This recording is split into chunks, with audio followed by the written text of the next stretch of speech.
E a intenção aqui não era legalizar o divórcio.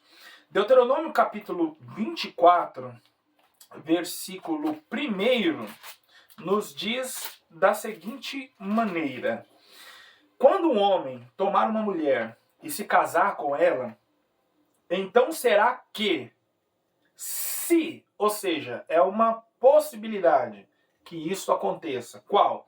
Se não achar graça em seus olhos, por nela achar coisa feia, ele lhe fará escrito de repúdio e lhe dará na sua mão e a despedirá da sua casa.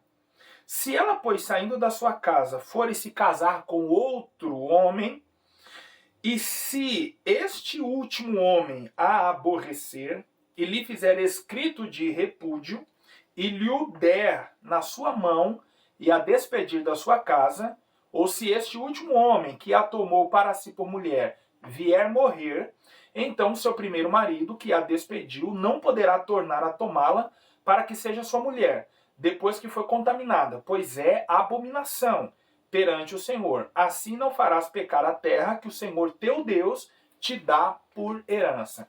Me permita te explicar o contexto, professor.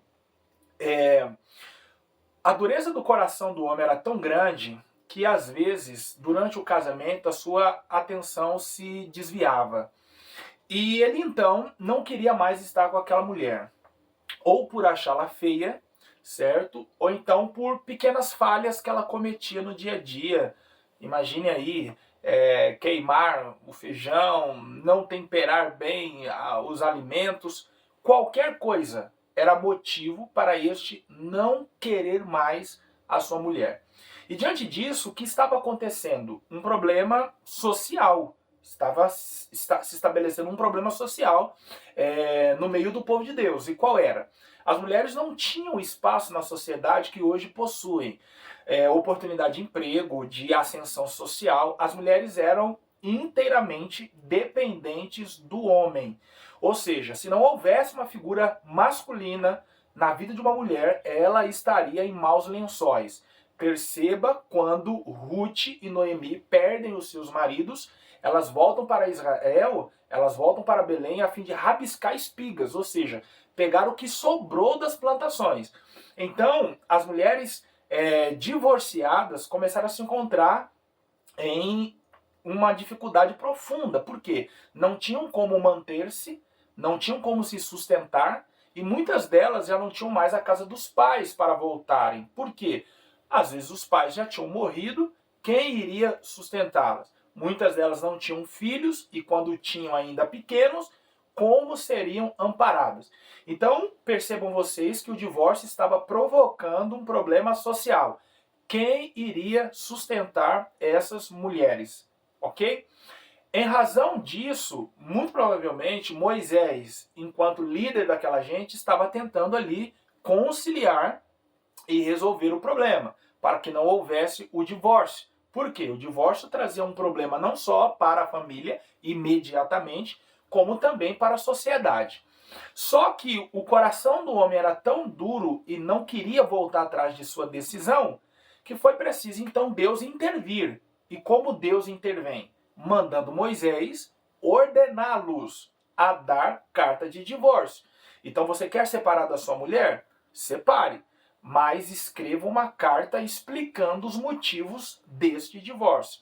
Porque o divórcio também poderia acontecer por adultério. Aí você talvez pergunte, ou alguém na sala de aula pergunte a você, mas professor, o adúltero não morria? Sim, somente quando era pego em pleno ato de adultério. A condenação era a morte por apedrejamento. Mas e quando não era pego e o caso era descoberto logo depois? Ele não morria, ou ela não morria, mas poderia haver o divórcio. É por isso que lá na frente Jesus vai falar que a prostituição, o adultério, era uma porta para o divórcio. Porque aí a questão fica, mas se divorciou, não tem que morrer? Então o divórcio não iria acontecer. Sim, acontecia porque a pessoa não foi pego em pleno ato de adultério. Pois bem, então já que o divórcio poderia acontecer por adultério, por prostituição, o que acontece? Imagine uma mulher repudiada, tentando recomeçar a sua vida, e agora o futuro pretendente, descobrindo que ela foi casada, a primeira coisa que passaria na cabeça dele é: ela adulterou. E diante de uma sociedade onde a mulher não tinha voz, não iria importar o que ela dissesse ou por quem ela jurasse, nada poderia contrariar aquilo que estava na mente do seu pretendente ou na sociedade. Ela adulterou.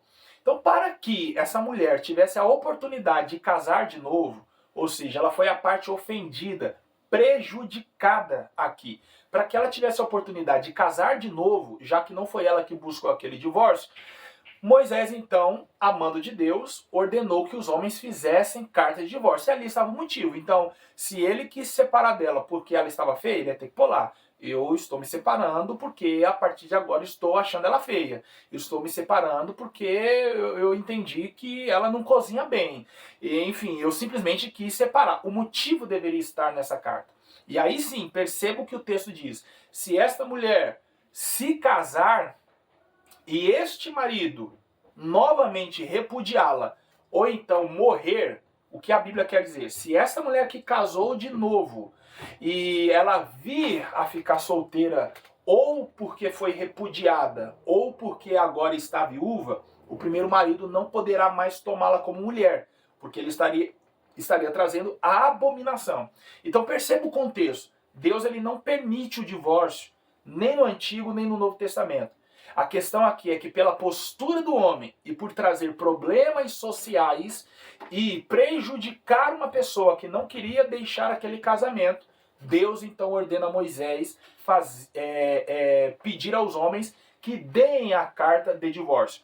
E essa questão é levada pelos fariseus a Jesus em Mateus capítulo 19, quando eles perguntam: mestre, é lícito divorciar-se por qualquer motivo? A questão aqui não é se é lícito ou não o divórcio. A questão aqui é qualquer motivo. Eles querem saber se Jesus apoia o divórcio por qualquer motivo. Ou seja, simplesmente não quero mais estar casado, então vou me divorciar.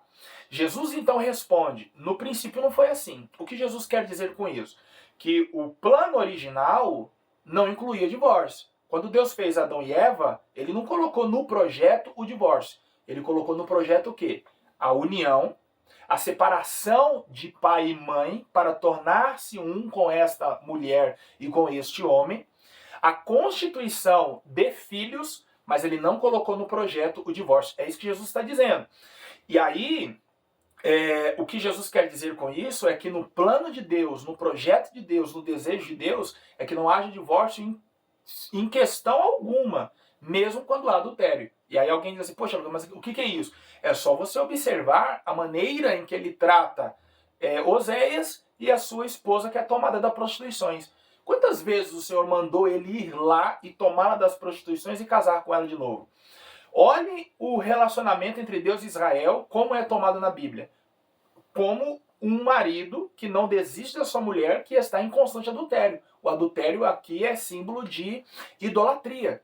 Então, se Deus é este marido que sempre busca a mulher que está em adultério, ele então está nos dando uma explicação de que o casamento, o seu propósito, é que aconteça a mesma coisa. Ele não se dissolva nem mesmo pelo adultério, mas por causa da dureza do coração. Ou seja, a parte ofendida, ela não vai querer continuar no relacionamento na maioria das vezes. Então, Jesus diz: diante desta situação pontual, do adultério, da infidelidade, da prostituição, o divórcio ele é permitido, certo? E aí cada um vai para o seu lado e a parte ofendida está livre para casar novamente. Então percebam vocês que a parte ofendida aqui segue a sua vida, ok? E aí Jesus ele vai se aprofundar no entendimento da questão, a partir do momento que ele diz assim: aquele que larga a sua mulher por qualquer motivo, ele faz com que esta